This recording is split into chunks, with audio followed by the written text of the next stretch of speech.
এই বন্ধুরা দেখো, এই আমি কলা চাষ করেছি, খুব রিস্ক নিয়ে কলা চাষ করেছি। এটা ছিল সমস্ত ধানের জমি, এই দেখুন চারিদিকে ধান, আর আমি এই মাঝখানে ধানে লাভ হচ্ছে না একদম, সেই জন্য আমি কলা লাগিয়েছি প্রচণ্ড রিস্কে।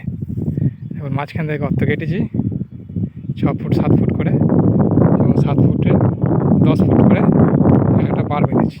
এইভাবে 5টা আছে। এটা আমার 1 বিঘে 5 কাঠা জমি।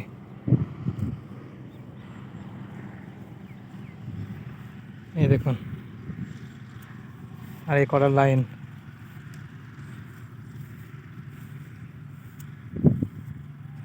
এই দেখুন, এখন এই কলা গাছ হবে কি না সেটা আমি মোটামুটি 6 মাস পরে জানাবো।